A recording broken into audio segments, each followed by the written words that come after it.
There are certain things that you should never say to a depressed person. The problem with you and I is, what do? We give unsolicited advice.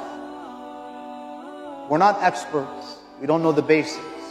But when we see someone depressed, we start to give them advice, and we give them the worst advice.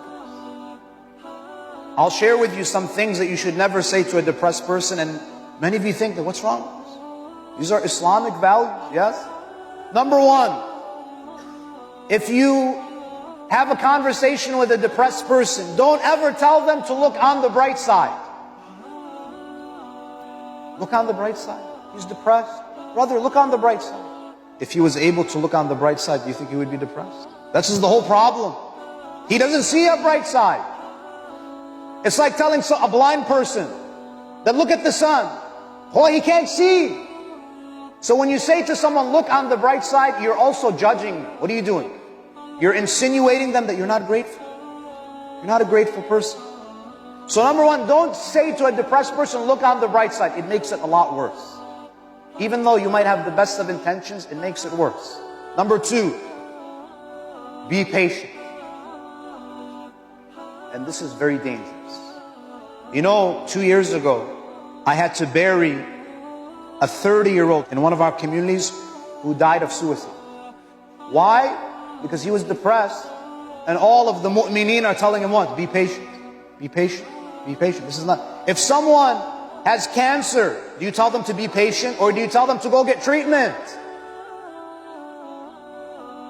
When you say to a depressed person, be patient, what are you insinuating?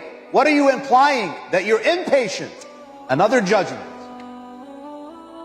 Number three, read this dua.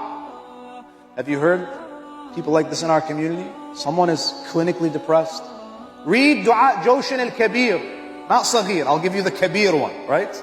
Read dua Joshan al-Kabir. Read this, read that. Now I'm not saying that dua doesn't have an effect. Allah says in the Quran, أَلَا بِذِكْرِ اللَّهِ تَطْمَئِنُّ الْقُلُوبِ, that the remembrance of Allah brings tranquility to the hearts. But dua is only part of the solution.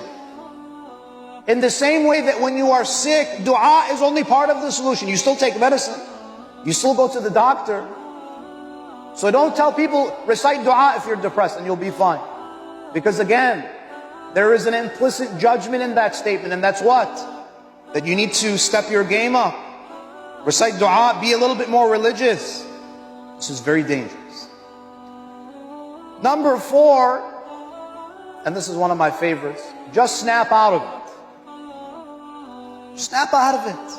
As if there is a button that you push. Snap out of it, okay, there you go. I snapped out of it. This is very insensitive. Especially if you have never experienced depression, this is insulting. This is very insensitive. Just snap out of it. And number five, there are people who are suffering more than you. You know, someone is depressed, he's suffering or she's suffering. They say, oh, why are you depressed? There are people in Yemen that don't have food to eat. So there are people in Yemen that don't have food to eat. That's a tragedy. But does that mean I'm not suffering? There are people who are suffering more than you. Again, implicit judgment. Meaning that you're ungrateful. It's a judgment on the person's spirituality.